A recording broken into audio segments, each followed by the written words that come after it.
जय श्री कृष्ण महाराज जी, हरिओम। नारायण नारायण। ओम नमो नारायण। जय श्री कृष्ण जी। ओम नमो नारायण जी।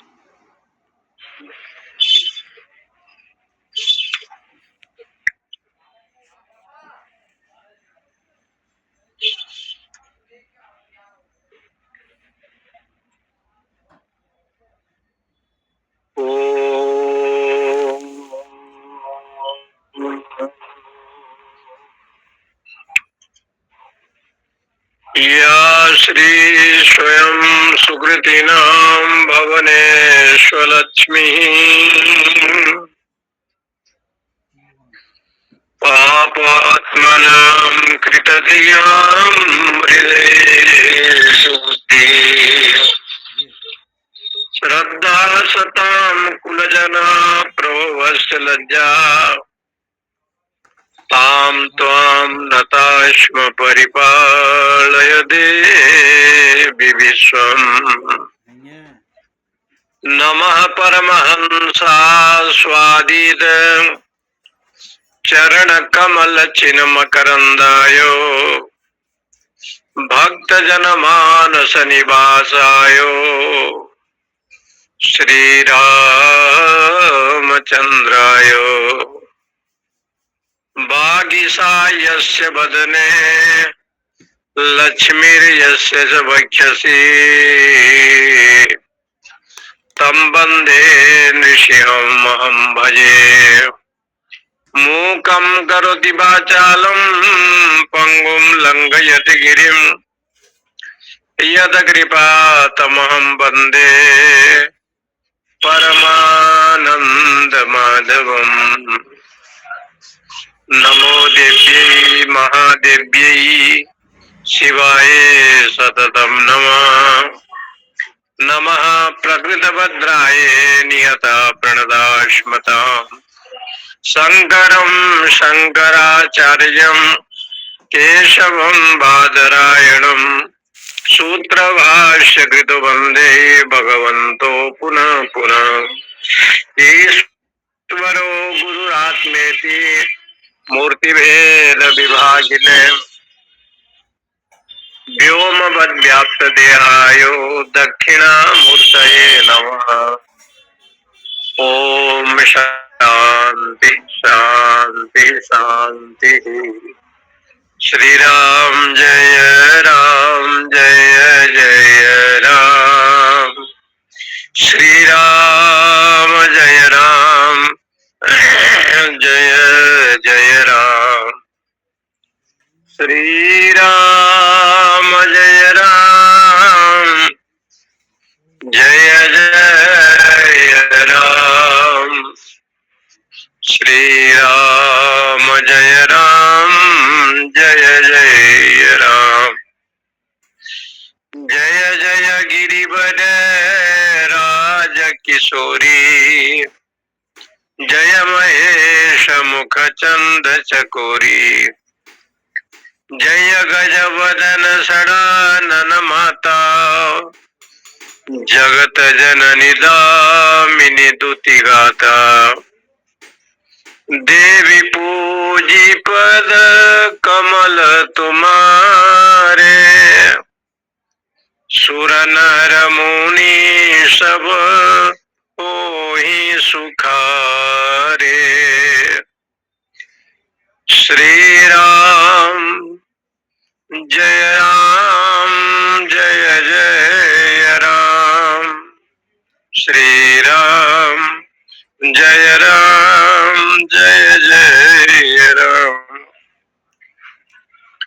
न मंत्रं नो यंत्रं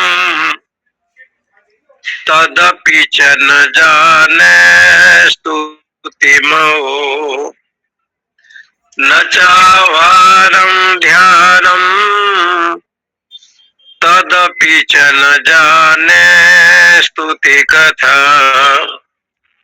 न जाने मुद्रास्ते तदपि च न जाने बिलपनम् परम जाने माता त्वदनुशरणं क्लेशनाशनम्। शरणम।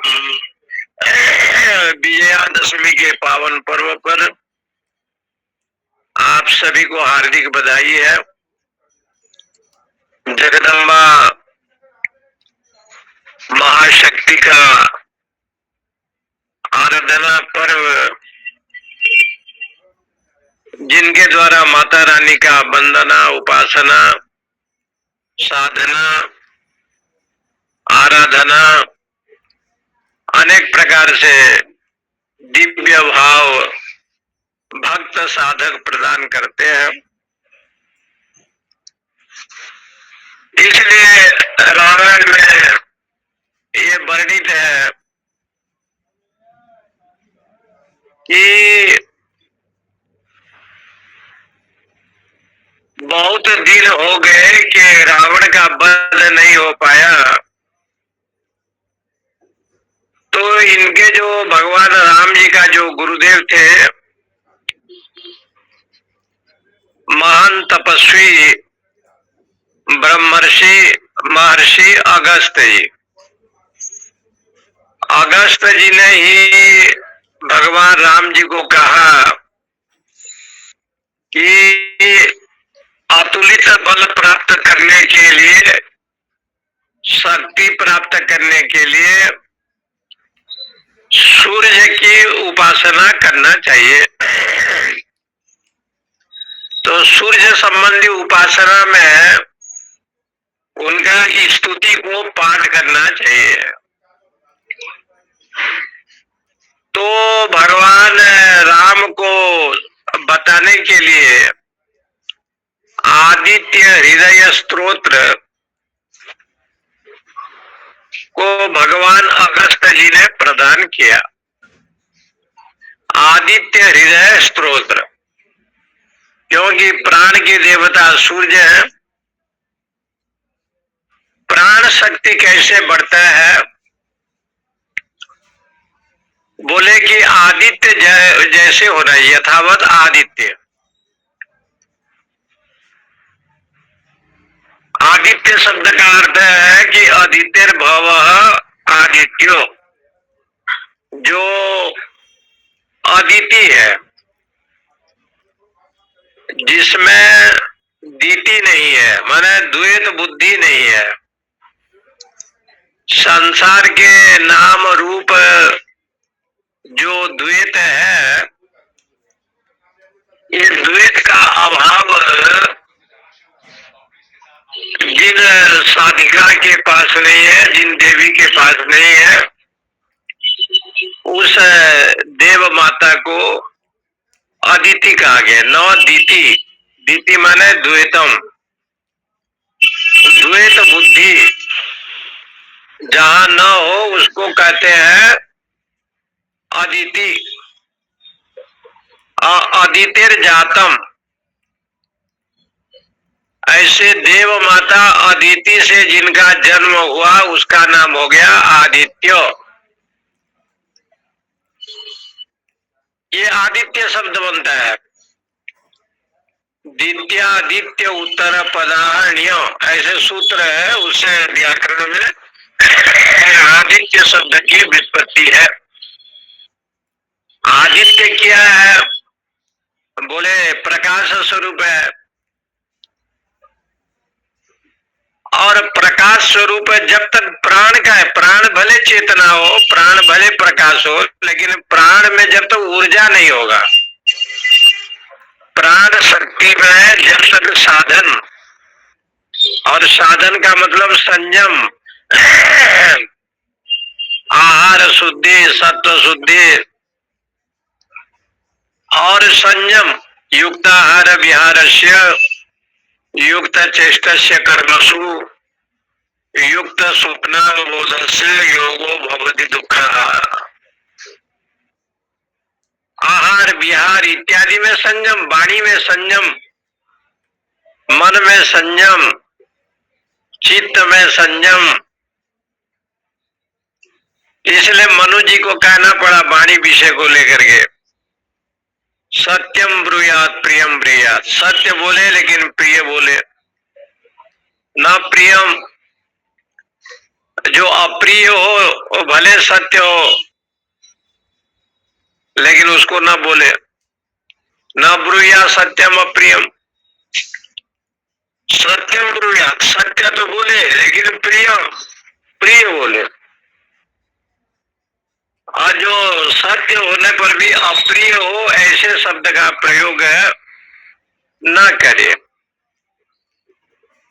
जानते हुए भी जानन अपि मेधावी जड़वत लोकम समाचरेत, ऐसे कहा कि जड़वत अविवेकी की तरह रहे जानते हुए भी।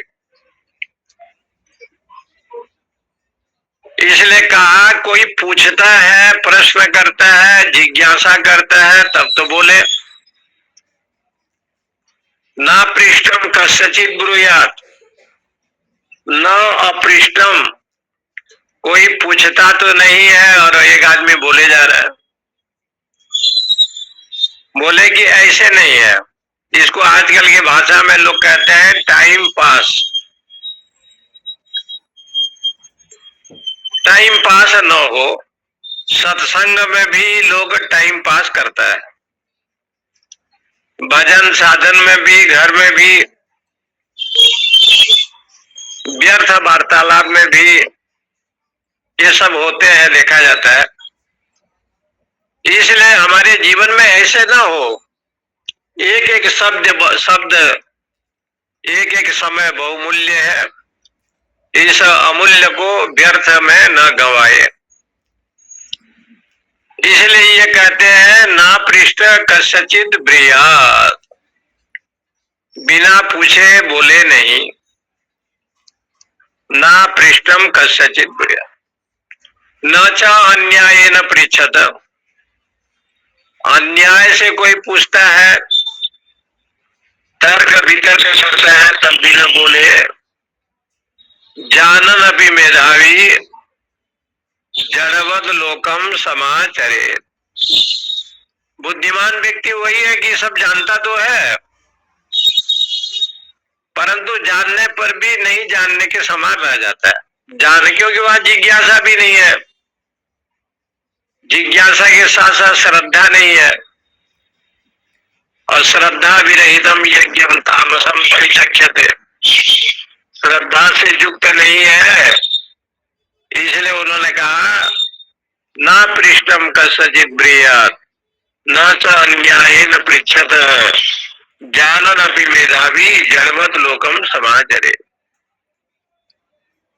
इसलिए भगवान आदित्य को यहाँ कहा अदितिर जाता, अदिति जो देव माता उससे आप प्रकट हुए हैं, इसलिए आपका नाम आदित्य है। आपको आदित्य क्यों कहा गया? अदिति कौन है? तो कहा पर्णमयी जुहू, ये जो प्राण है ना इसको अदिति कहा गया। प्राण तो अपने आप में है ही, सभी के हृदय में प्राण है, चेतना है, बिना प्राण के कोई रह नहीं सकता। लेकिन प्राण जगेगा तो उसके लिए शास्त्रों में प्राणोपासना भी बताया है। एक अहंग्रह उपासना है, एक प्राण उपासना है। प्राण उपासना से जीवन में ब्रह्मचर्य होता है, ऐसे बताया। और जितना व्यक्ति ब्रह्मचर्य का पालन करता है, चाहे वो महात्मा हो, गृहस्थ हो, तो उसके जीवन में उतना अभ्युदय होता है, आनंद की उपलब्धि होता है, और उसके जो प्राण शक्ति है वो उसमें शक्ति का संचार होता है। इसलिए महर्षि अगस्त्य जी ने कहा कि प्राण में शक्ति का संचार करने के लिए आदित्य हृदय स्तोत्र का और यश कीर्ति लाभ के लिए, जय विजय के लिए उनको पढ़ना चाहिए। भगवान राम ने ये भी किया, आदित्य हृदय स्तोत्र का पाठ किया। और उस क्रम में ये तिथि आई 9 दिन का, तो महाशक्ति की आराधना भी भगवान राम जी ने अगस्त ऋषि के कहने पर जगदम्बा की नियमित जो है ना उपासना की। भगवान राम जी ने क्या रामायण में कथा लिखी है कि आराधना क्रम में भी महाशक्ति की आराधना उन्होंने की, क्योंकि आप जगदम्बा है और आपका आशीर्वाद चाहिए। एक कथा ऐसे लिखी है कि महाभारत के युद्ध में भीष्म को कोई हरा नहीं सकता, अजय है, इच्छा मृत्यु का वरदान है। और पांडवों का 10,000 सैनिकों को रोज मारते थे, बड़े बड़े रथी महारथियों का वध करते थे भीष्म जी। तो पांडवों बड़े दुखी हुए, तो कृष्ण ने कहा कि इस दुख से बचने के लिए तुम्हें महाशक्ति की आराधना करना पड़ेगा। और 9 दिन तक युधिष्ठिर जी ने भगवती की आराधना की, समय निकाल करके करते थे। और महाशक्ति की आराधना पांडवों ने भली भांति किया। और जिस दिन 9 दिन हुआ नवमी, उस दिन दुर्गा देवी जी ने दर्शन दिया। उन्होंने कहा कि वरदान मांगो।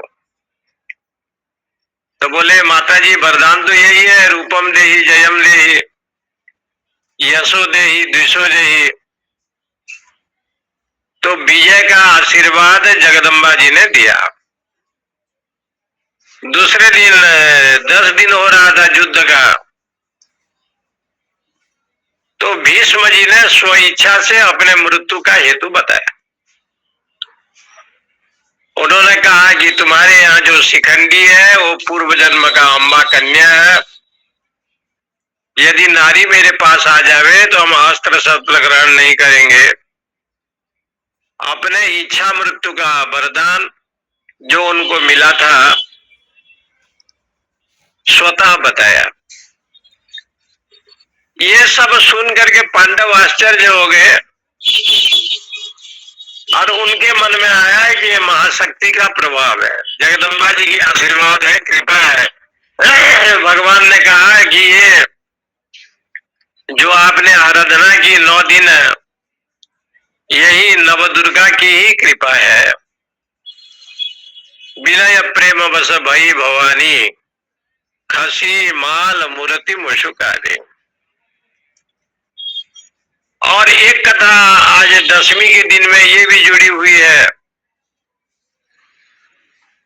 कि माता जी युद्ध करते करते विजयादशमी के दिन ही महिषासुर का वध किया। इसलिए महिषासुर मर्दिनी माता जी जो हुई है, ये विजयादशमी के दिन ही महिषासुर का वध हुआ। ये कथा ऐसे भी मिलता है। और भगवान राम युद्ध करते करते जिस समय उन्होंने उपासना की महाशक्ति का, तो दुर्गा जी प्रसन्न होकर के दर्शन दिया और उन्होंने कहा राम उनका वध होगा।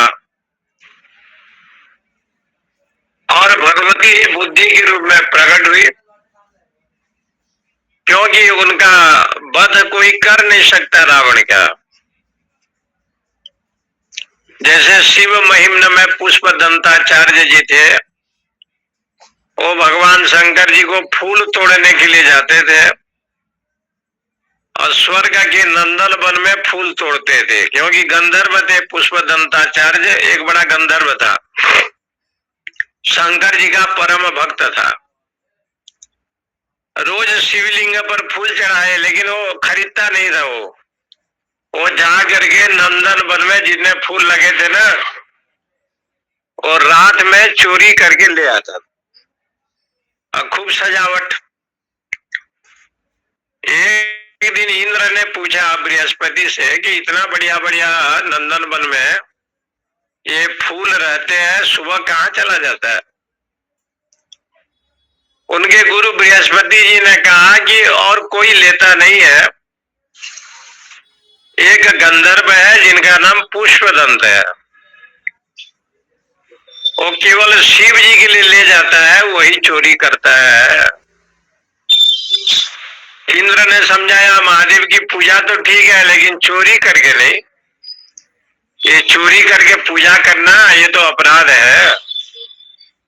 फूल ले जाता, लेकिन फूल को रात में चोरी करके ले जाता है, ये अपराध का कारण है। तो बोले गुरुवर कैसे होगा? तो उनके गुरुजी ने कहा शिव का निर्माल्य उसके पैर में यदि लग जाएगा तो उसके शक्ति नष्ट हो जाएंगे, जो अंतर ध्यान शक्ति है वो समाप्त हो जाएगा। तो कहते हैं शिव निर्माल्य लेकर के रास्ते में, जिस रास्ते में आता था उसी रास्ते में गिराए। रात को पुष्पदंत गंधर्व जब आया तो उसका पैर उसमें लग गया। जैसे उसका पैर पड़ा तो जो अंतर ध्यान शक्ति था वो शक्ति जो है ना नाश हो गया। गंधर्व राज खड़े रहे, सब देखते रहे। बाद में वो पकड़ा गया। इंद्र ने उसको देखा कि यही है, अब तो अंतर ध्यान शक्ति नहीं रहा। वो बड़ा दुखी हुआ और जाकर के भगवान नीलकंठ महादेव से निवेदन किया। उनकी प्रार्थना, उनके निवेदन, जल इत्यादि चढ़ाना, पूजा करना, रोज पंचाक्षरी मंत्र का जाप करना। तो उन्होंने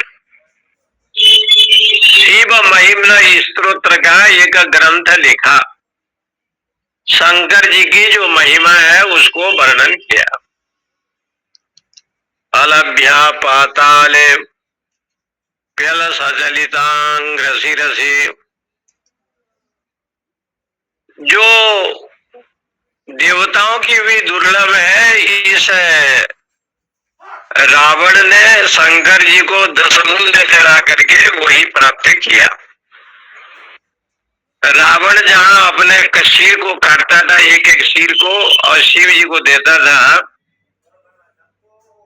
ये जगह हिमाचल में बजनाथ जो तीर्थ स्थल है, ज्वालामुखी के पास है। वहां एक जगह है पपरोला।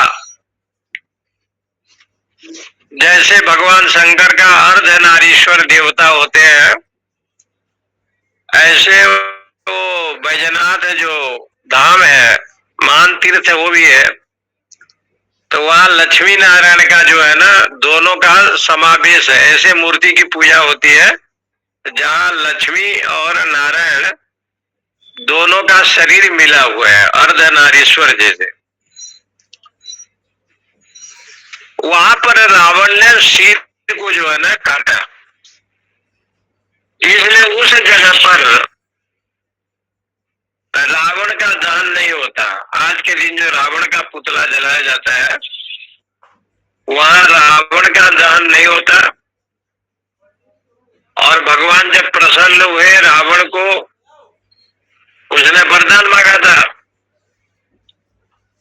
क्योंकि ये लंका का राजा जो है, रावण नहीं था उस समय। उस समय धनपति कुबेर ही वहां के राजा थे। वैश्रवणाय, वैश्रवणाय कहते हैं कुबेर जी को।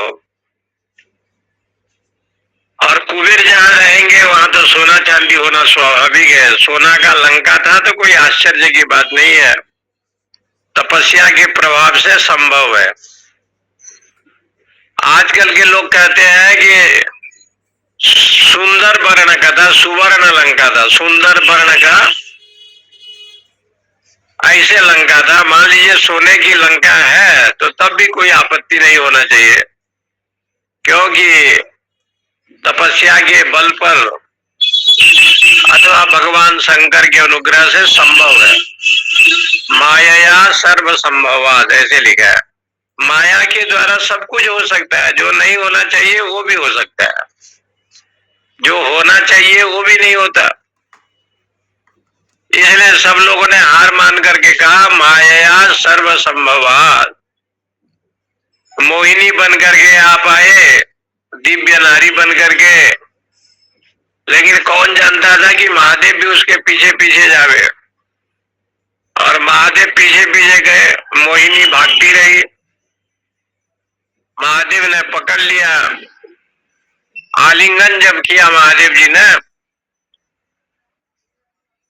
तो मोहिनी जी हंस पड़े, बोले जो कामारी है, कामदेव को जिसने जलाया, जिसके पास काम है ही नहीं, क्रोध लोभ कुछ नहीं है, आज विष्णु जी को उन्होंने आलिंगन किया, बड़े शुद्ध भाव से आलिंगन किया। ये नहीं है कि वहां पर काम क्रोध था। लेकिन भगवान शंकर जी ने कहा कि प्रभु ऐसे है, माया सर्व संभववाद, माया से क्या नहीं हो सकता है। आप नारी बन गए माया से, महादेव आपके दर्शन करने के लिए पीछे पीछे आया, अमृत का घड़ा निकला समुद्र से, धन्वंतरी लेकर के चले तो असुरों को लगा। ये सब माया की महिमा है, माया की परिक्रमा। असुरों को मिला नहीं, मिल गया देवता को। देवता को अमृत का घड़ा मिला, तो बोले अमृत का घड़ा मिला, तो अमृत मिला कि नहीं मिला? तो बोले नहीं, अमृत नहीं मिला। देवताओं को अमृत का कलश तो मिल गया और स्वर्ग लोक में वो लोग पधारे गए, लेकिन देवता लोग अमृत नहीं पी पाए। भागवत जी में देवताओं की निंदा की गई है और भगवान सुखदेव जी ने कहा न ददो कथामृतम, कथा रूपी अमृत तो देवताओं को हम देंगे नहीं। परीक्षिते कथा वक्तुम सभायाम संस्थिते सुखे, हे परीक्षित, कथामृत का पान का अधिकारी तो तुम ही हो। अभक्तान, देवता लोग कोई भक्त नहीं है, कोई श्रद्धालु नहीं है। बोले क्या हो गया? बोले अमृत की घड़ा तो है, लेकिन अमृत पीते नहीं है। अमृत के घड़ा देवलोक में है, लेकिन अमृत का पान नहीं करते। तो बोले क्यों नहीं करते? जो परमात्मा अमृत है उसका पान जो है ये लोग नहीं करते, न सत्संग सुनते हैं, न स्वाध्याय करते हैं, न यज्ञ करते हैं, न भजन करते हैं। देवलोग ये सब नहीं करते। देवलोक में एक घमंड है कि हम बूढ़े नहीं होते, दांत हमारा नहीं झड़ता, कान हमारा ठीक रहता है, हम जवानी होते हैं, निर्जरा है। ये देवताओं को केवल अभिमान एक है। देवता भगवत कथामृत पान से वंचित है। यदि उनको कथामृत पान करना है तो मर्त लोक में आना पड़ेगा, इसलिए सब देवता आता है। इस मर्त मंडल में जितने भी देवता है सब देवता आते हैं और यहाँ कथामृत कथा रसास्वादन करते हैं, क्योंकि देवलोक में व्यवस्था नहीं है, भगवान ने नहीं दिया। अमृत की घड़ा तो है उनके पास भी, सत्संग भजन साधन सब कर सकते हैं, लेकिन करते नहीं, भाग्यवान नहीं है। इसलिए वो कहते हैं कि देवता को हम एक पक्ष में भाग्यहीन कहने पर भी कोई दोष नहीं है। भागवत जी में ऐसे है। भाग्यवान तो ये मर्त मंडल के लोग हैं, भारतवासी, जो नित्य हरि कथा, कृष्ण कथा, राम देवी भगवती की कथा श्रवण करते हैं, भाग्यवान।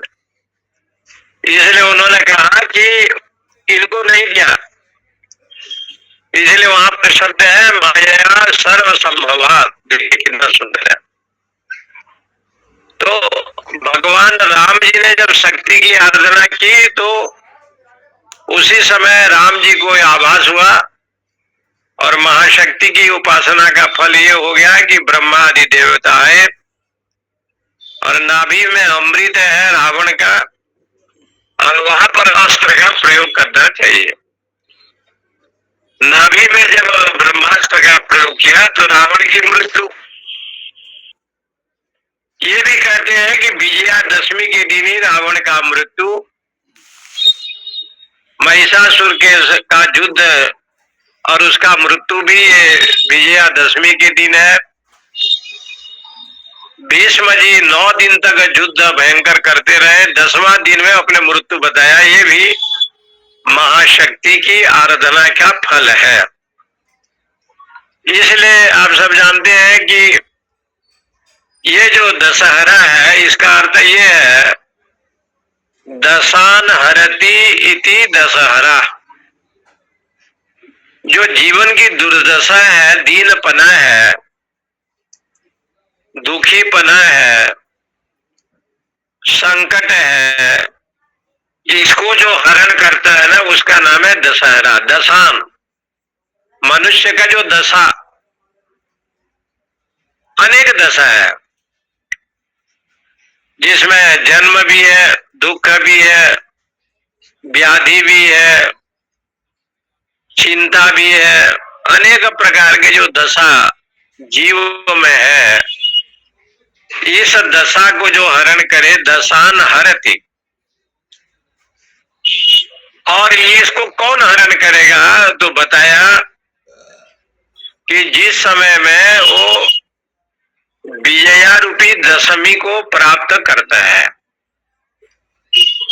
10 इंद्रियों को जितेंद्रिय होकर के जीतने की साधना के द्वारा जब एक निष्ठ भाव को प्राप्त करता है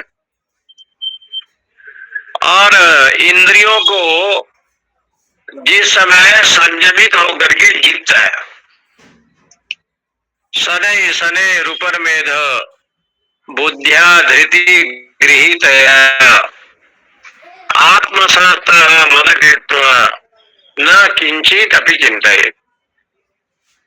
ये आत्म में स्थित होकर के, ब्रह्म परायण होकर के इंद्रियों को असद बुद्धि में जाने नहीं देता, मन आदि को सद्बुद्धि में ले जाता है। इसलिए उसको कहते हैं, जब जीत लेता है तो ये दशमी को जब जीतेगा 10 इंद्रिया तो क्या होगा? उसी दिन उसका विजय हो गया। विशिष्ट जयम इति विजय। ऐसे जय को प्राप्त कर लिया जो अजर अमर नाम हो गया, उसको कोई हरा नहीं सकता। तो जिस जय को प्राप्त किया उसने, विशिष्ट जयम, विशिष्ट जय को प्राप्त किया। क्योंकि वो शरीर में जो तमोगुण रजगुण को अभाव करके सत्व गुणी संपन्न हो गया और दिव्य जो देव गुण है उससे युक्त हो गया, तो उसका अमंगल नहीं हो सकता। जो गीता जी कहती है उसका अमंगल नहीं हो सकता, क्योंकि उसमें काम क्रोध आदि विकार नहीं है, भवरोग का नाश करने वाला है।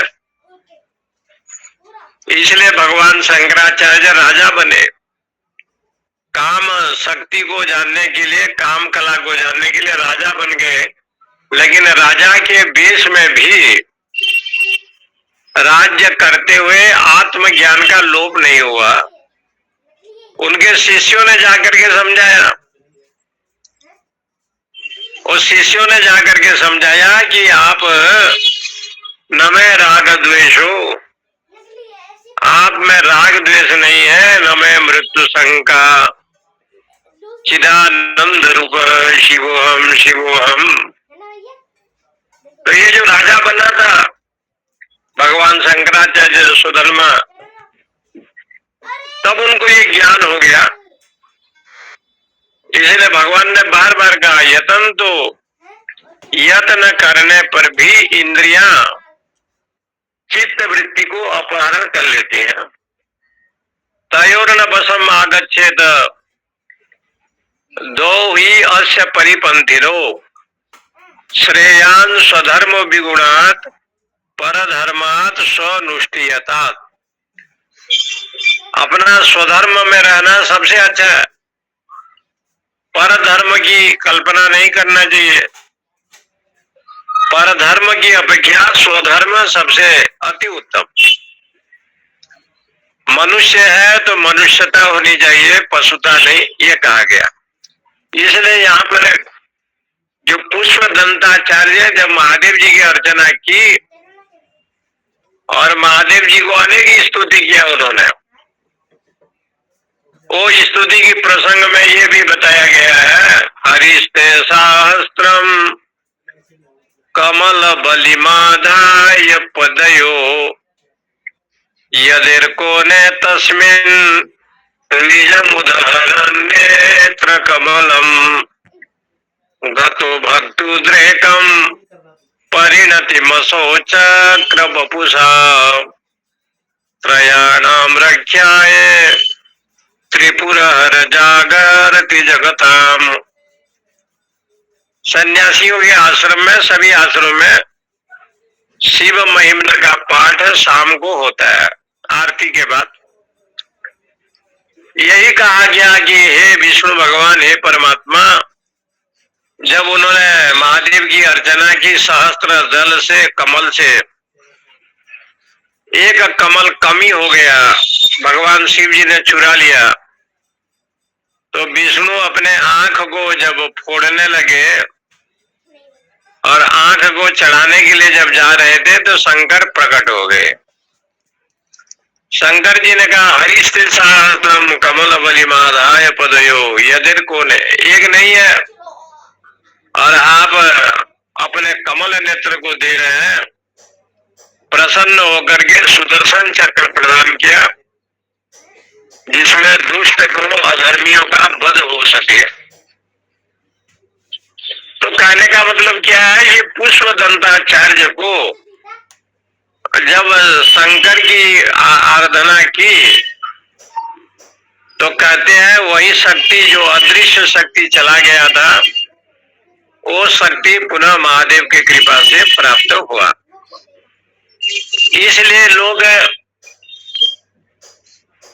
जो हमारे शास्त्रों में तमसोमा ज्योतिर्गमय जो कहा गया है, अंधकार से दूर करें, तो ये जो कथा है सब लोग जानते हैं। इसलिए इनको कहते हैं विजया दशमी, क्योंकि भगवती का नाम विजया है, जया है, और दशमी के दिन जो है महिषासुर का वध किया था आपने, इस अर्थ में लोग भी विजयादशमी कहते हैं। और भगवान राम की कथा भी है जो रावण का वध हुआ, और इस प्रकार से कथा जो है ना शास्त्रों में कई उदाहरण दिया है। और उसी क्रम में माता जी की वंदना की गई है, 9 दिन की जो पूजा नव दुर्गा, ये नव दुर्गा पूजा का एक अर्थ ये भी बताया है कि माता जी तूने जो 9 इंद्रिय मुझे दिए हैं, इस इंद्रियों को मैं जीत लूं, यही कृपा करो। रूपम देही, मुझे सुंदर रूप दो, इसका मतलब है मुझे चरित्रवान बनाओ। रूपम देही। जयम देही, जयम का अर्थ है आदर्श दो, मर्यादा दो, इसलिए कहते हैं रूपम देही जयम देही। भले वो नारद बंदर हो गया एक विश्व मोहिनी के चलते, लेकिन नारद जी की आज भी लोग पूजा करते हैं, क्योंकि रूपम देही, क्योंकि उनका जो रूप है वो मुनि रूप है, महर्षि रूप है, मर्यादा से परिपूर्ण है। इसलिए वो कहते हैं रूपम देही जयम देही यशो देही, और हमको यश प्रदान करो। तो बोले यश कैसे मिलेगा? धर्मानुचरण, धर्म के अनुसार मेरी आचरण हो, मैं धर्म को मानूं, यही कृपा करो। तो बोले ये लक्षण यदि तुम्हारे में आ जाए तो राग द्वेषो जयी, राग द्वेष रहेगा कि नहीं रहेगा? बोले वो अपने आप चले जाएंगे, उनको भुलाने की भी जरूरत नहीं है और वो रहेंगे भी नहीं, क्योंकि राग द्वेष तो तब आएंगे ना जब धर्माचरण नहीं होगा, जब मर्यादा नहीं होगा, जब विधि अनुसार नहीं चलेगा, राग द्वेष का जन्म तब होगा। इसलिए राग द्वेष तो ऐसे निकल जाएंगे, चले जाएंगे। इसलिए उन्होंने कहा कि रूपम देही जयम देही यशो देही, लेकिन द्वेषोजयी राग द्वेष को मार दो। तो माता जी ने कहा कि राग द्वेष आएंगे तब न मारेंगे, राग द्वेष तो आएंगे नहीं। जब शुद्ध सात्विक वृत्ति बन जाएगा तो शरीर में राग द्वेष कहाँ से आएगा? इच्छानुसारी राग, योग दर्शन में ये आया कि हमारे जो इच्छा है उसके अनुसार जब इंद्रियां चले तो आसक्त का जन्म होता है, राग का। और राग में यदि बाधा हो तो द्वेष का होता है, राग द्वेष।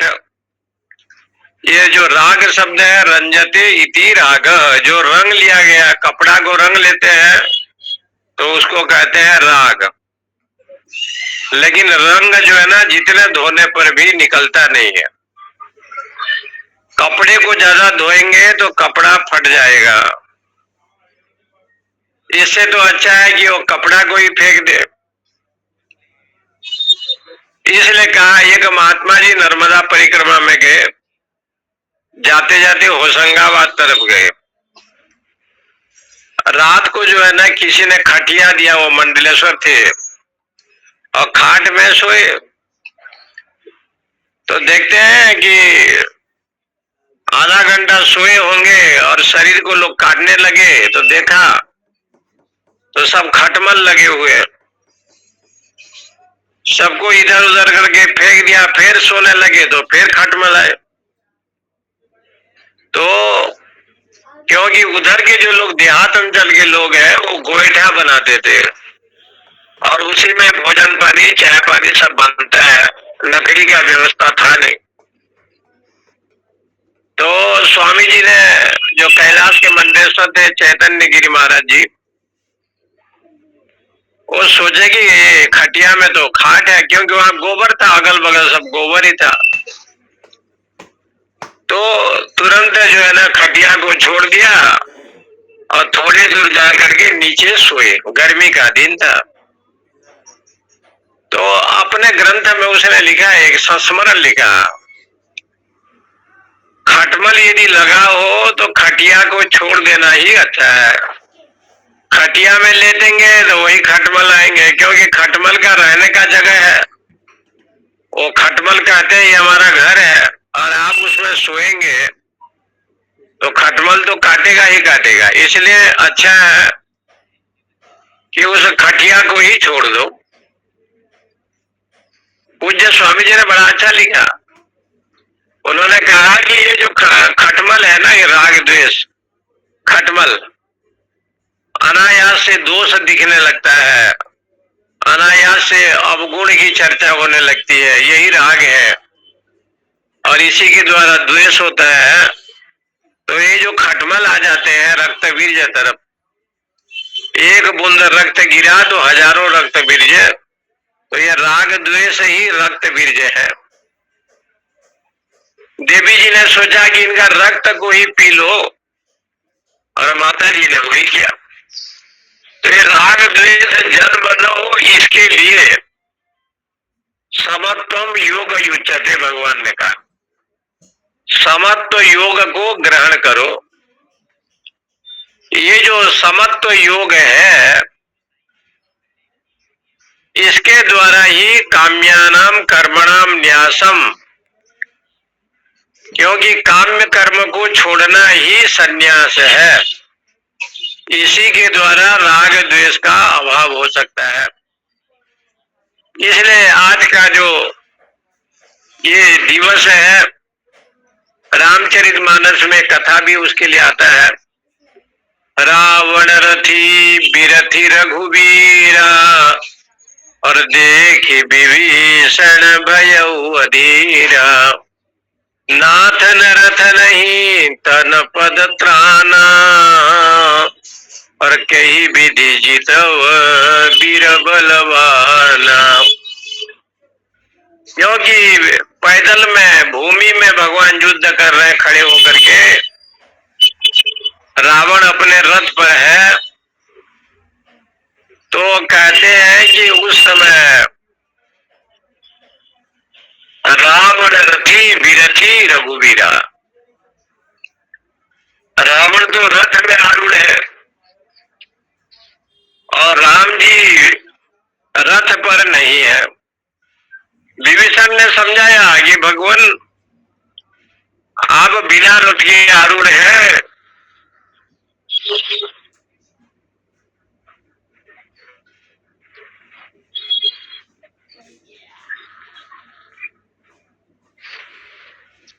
तो बोले आप बिना रथ पर आरूढ़ है। तो उसके ऊपर ये चौपाई आया है, रावण रथी बिरथी रघुवीरा देखी विभीषण भयउ अधीरा। नाथ न रथ नहीं तन पद त्राण। आपके पास कुछ भी नहीं है, केवल धनुष बाण है। आप इस रावण को कैसे जीतेंगे? तो उसके ऊपर गोस्वामी जी ने बहुत सुंदर उदाहरण दिया। भगवान ने कहा कि धर्ममय नाम के एक रथ होता है, धर्म रथ। इस भजनो सारथी सुजाना विरति विवेक चर्म बखाना। ईश्वर का जो भजन है ना, वो सारथी है उस रथ का। और विवेक वैराग्य जो है ना, उसमें कृपाण है। सौरज धीरज ते ही रथ चाका। जो शौर्य है, शौर्य माने वीरता, वीरता क्या है? तपस्या, ब्रह्मचर्य आदि। धैर्य माने धीरज, सौरज धीरज ते ही रथ। उस रथ के वो सब चक्के हैं। तो वहां पर एक धर्म रूपी रथ की कल्पना बड़ी अच्छी व्याख्या की गई है। जम नियम सिलीमुख नाना। ये जो जम और नियम है, ये बाण है, सिलीमुख ये बाण है। और ये सब भजन सारथी सुजाना, ऐसे करके धर्ममय जो धर्म रथ है, भगवान राम जी ने विभीषण को समझाया। माने धर्म के ऊपर जो आरूढ़ हो, उसका पराजय संभव नहीं हो सकता। धर्मात्मा को कष्ट मिलता है, धर्मात्मा को बहुत परीक्षा लोग करते हैं, स्वयं देवता करते हैं। जैसे राजा हरिश्चंद्र को किया, शिवी राजा को किया, नल को किया। तो कहने का मतलब है कि धर्मात्मा पुरुष के जीवन में अनेक विघ्न भी आ सकाते हैं। अब आप घरों में देखें, आप जब पूजा करने बैठेंगे, सत्संग सुनने जाएंगे, तो नाती जाएगा, उसी समय टेलीविजन चालू करेगा। जैसे कुछ भजन करने के लिए बैठेंगे तो मोबाइल उसी समय बजेगा। घर में विघ्न आ जाता है। अनेक प्रकार से विघ्न तो दूसरे असुर तो करते नहीं है, लेकिन तमोगुणी व्यक्ति इतना आते हैं कि उसमें साधक के जीवन में विक्षेप हो जाता है। साधक के जीवन में विक्षेप हो जाता है। इसलिए वो हमेशा यही मन में सोचना चाहिए। गौड़पादाचार्य ने कहा ना, प्रपंचो यदि विद्ये, तो प्रपंच को आप रखो नहीं। प्रपंच यदि रहेगा तो विक्षेप होना निश्चित है। इसलिए प्रपंचो यदि विद्येत निवर्तेत न संशय। उसकी निवृत्ति जरूर होता, लेकिन प्रपंच जब पालेगा तो उसका निवृत्ति कैसे होगा? इसलिए वहां पर कहा, इस भजनो सारथी सुजाना समझम नियम सिलीमुख नाना। इस प्रकार से भगवान राम जी ने धर्म की व्याख्या की। और इस धर्म रथ में जो आरूढ़ होगा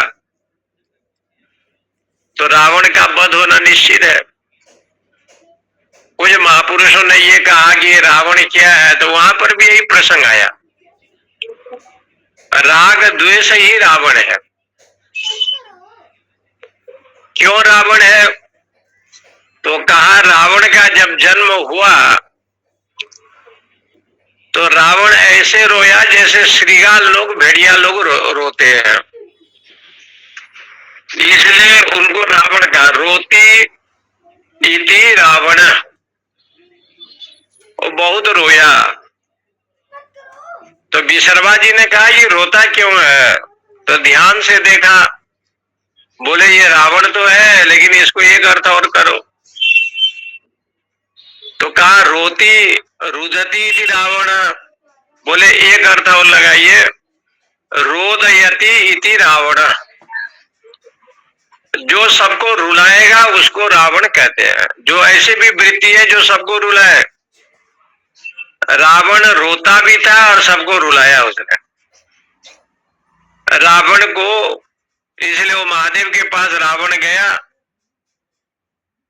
और कहा हे शंकर, जिसके साथ तुम दे रहे हो, युद्ध के जीतने के बाद मैं तुम्हारा दर्शन करूंगा। लेकिन महादेव से कहा कि जय किसकी है? तो वहां के जो शंकर है, लंका का जो महादेव, उनका नाम है शांकरी। जो लोग लंका गए हैं, श्रीलंका, वहां अशोक वाटिका भी है और महादेव जी का जो अर्चना ये लोग करते थे, रावण इत्यादि असुर, उस महादेव जी का नाम है शांकरी, माने शंकर भगवान। शंकर जी को उन्होंने कहा, उन्होंने स्तुति करते हुए कहा कि जीत तो राम का नहीं हो सकता। तो शिव जी ने पूछा कि राम का जीत क्यों नहीं होगा? बोले राम किसके लिए आया है?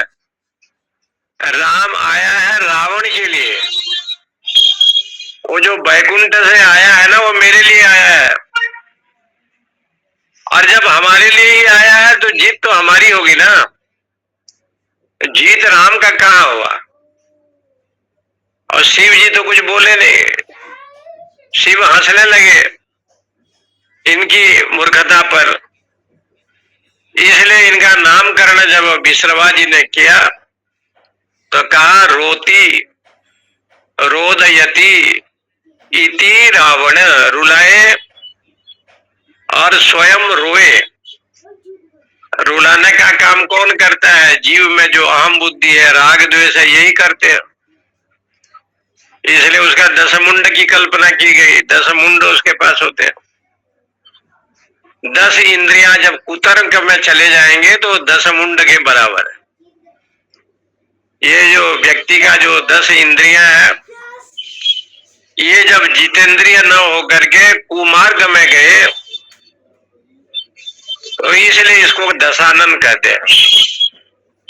उसका 10 सिर भी है, 10 मुख भी है, 10 आनन, इसलिए उसका नाम दशासन पड़ गया। इसलिए वो दशानन का जो 10 मुख दशानन का जो प्रतीक है, यही है। हमारे जीवन में इंद्रियां परमात्मा से विमुख होकर के स्वच्छंद जब विचरण करते हैं, यही दशानन का प्रतीक है। और ये जब भगवान शंकर को ही चढ़ा दिया जाए, सारा सिर उसने चढ़ाया, इसका अर्थ भी शास्त्र में आया है कि जितने इंद्रिय हैं सब परमात्मा में समर्पित कर दो और उन्हीं के शरण में आप चले जाओ। न जानामि योगम जपम नैव पूजाम न तो हम सदा सर्वदा सम्मुतुभ्य जरा जन्म दुखो गतातप्यमानम प्रभु पाहि आपन नमामीश शंभो। इसलिए मैं तो कुछ जानता ही नहीं। उसी क्रम में माता जी का जो अपराध क्षमा स्तोत्र भी आया है ना, वही क्रम है। न मंत्र में मंत्र नहीं जानता, मनना त्रायते इति मंत्र।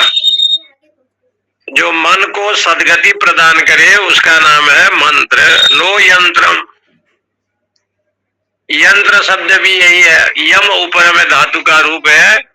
मेरा इंद्रियां बहिर्मुखी है, अंतर्मुखी नहीं है, इसलिए तुम्हारी यंत्र की बात भी मैं नहीं जानता। न जाने स्तुति में, स्तुति शब्द का तो अर्थ है यथार्थ गुणानुवाद। आपका गुणानुवाद करने में भी असमर्थ हूँ। नचाह्वानम, आह्वान भी नहीं जानता, कैसे पढ़े, कैसे बोले, कौन मंत्र पढ़े। बोले ध्यानम, बोले ध्यान भी मेरे में नहीं है, एकाग्रता भी नहीं है, जो आपके चरणों में मेरा मन 1 मिनट भी रह सके। ध्यानम तथा तदपि जन जाने स्तुति कथा, और आपके गुणानुवाद भी करने में असमर्थ है। स्तुति मैंने आपके गुणानुवाद, आपके लीला का, नाम का। न जाने मुद्रा, और मुद्रा का तो ज्ञान है ही नहीं मुझे, कैसे जल चढ़ाना है, कैसे फूल चढ़ाना है, विभिन्न मुद्रा का विषय आया है। तदपि च न जाने बिलपन, मैं आपके लिए रो भी नहीं सकता। आपके भक्ति भाव में न रो सकता हूँ, न हंस सकता हूँ। तो बोले न जाने परम जाने माता, इसलिए हे मैया मैं ये सब जानता नहीं, एक चीज कृपा करो, त्वदनुशरणम, आपका गुणानुवाद करता रहूं। त्वदनुशरणम, आपका मैं गुणानुवाद करता रहूं, उससे क्या होगा? बोले क्लेश हरणम,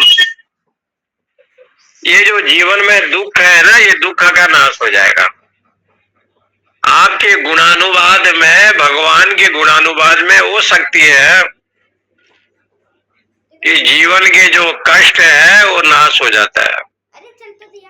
भगवत भक्ति श्रवण और सत्संग यदि करे और उनके चरणों में मन लगावे तो कहते हैं क्लेश हरणम, ये संसार का जो दुख है, कष्ट है, अपने आप ही नाश हो जाता है, क्योंकि आपकी अनुग्रह हो जाता है। ये जो भजन और कीर्तन और गुणानुवाद में एक विशेष परंपरा है, ये भगवान के भजन साधन करते रहेंगे तो सारा दुख अपने आप निवृत्ति हो जाता है और धीरे धीरे उसका अनुग्रह हो जाता है।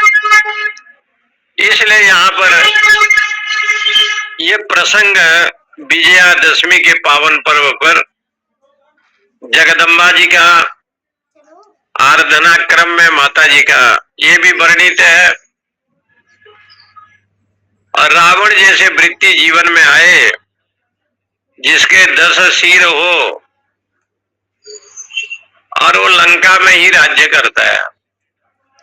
कई कई लंका को, भोग विलास को लंका बताया, क्योंकि रावण एक चोर है और चोर की रक्षा करने वाला लंकिनी है, इसलिए वो हनुमान जी को आने नहीं देता।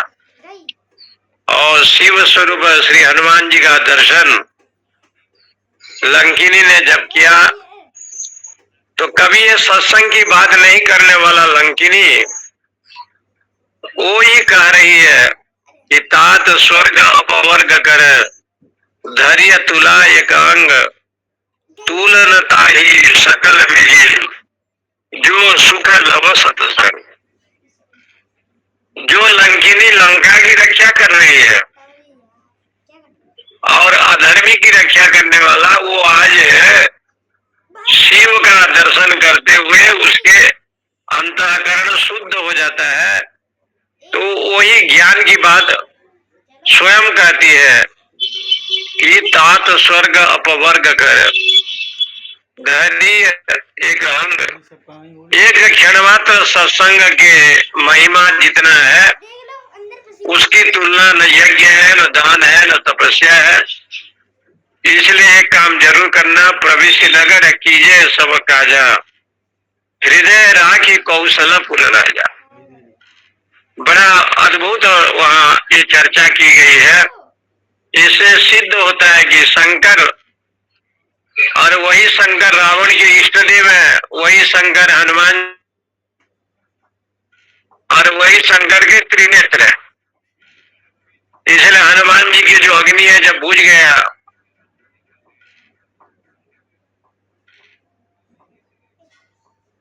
तीसरा नेत्र के द्वारा लंका को जलाया। लोगों ने उनसे पूछा कि आप जलाए तो सबको जलाए, जलाने का काम तो मुर्दे को करते हैं और जो मरे नहीं थे उनको भी जलाए। तो श्री हनुमान जी ने कहा कि वहां दो आदमी को छोड़ करके सब मरे हुए थे, एक तो सीता जी और एक विभीषण, दो ही जीवित थे, न तो सब लोग मरे हुए थे। इसलिए मुर्दे को जला देना अच्छा ही समझा। बोले ठीक है मुर्दे को जलाए, लेकिन सोने की लंका को क्यों जलाए? बोले सोने को इसलिए जलाए कि वो चमकेगा। सोना जो है, सोना को जलाने से ही निर्मल होता है, इसलिए उनके जीवन में राम भक्ति आ जावे, इसलिए सोने को जलाए। और मुर्दे को इसलिए जलाए कि पुनर्जन्म हो करके भगवत भक्ति उनको मिले। वहां तो दो आदमी ही जीवित हैं, रामचरितमानस में देख लीजिएगा। कौल काम अवस कृपण विहीना, अति दरिद्र अति मूढ़ दीना, संतत ऐसे आया है। 14 प्रकार सब समान है प्राणी, तनु पोषक निंदक अगानी, 14 प्रकार सब सम प्राणी। लंका कांड के पहले पहले में है ये चौपाई। अंगद जी ने रावण को कहा कि 14 प्रकार के लोग मुर्दे के समान है, मरे हुए हैं।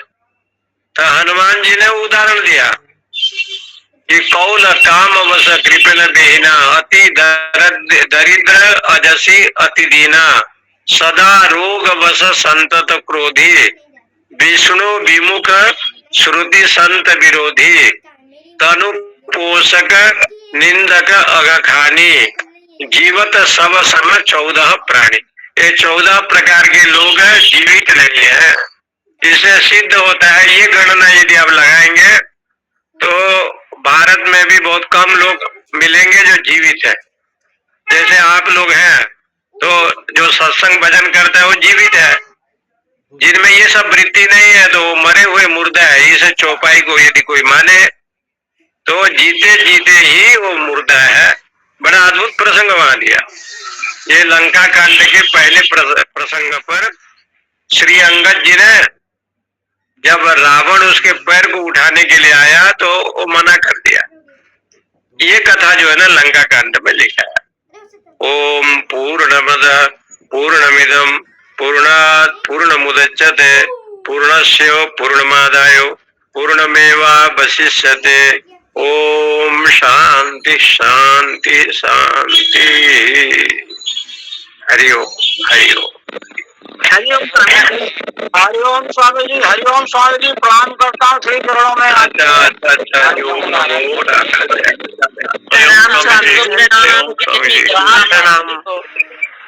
हरिओम प्रणाम स्वामी जी, हरिओम। लंका कांड में पहले भाग में लिखा है वो।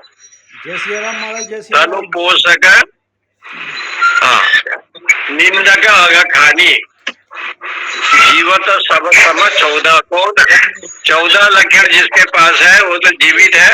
जय श्री राम। और बड़ा अच्छा लिखा है।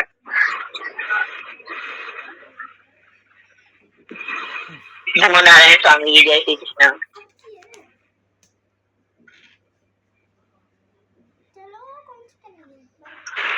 जय श्री जय श्री कृष्ण। जीत गया, जीत गया। कितना नहीं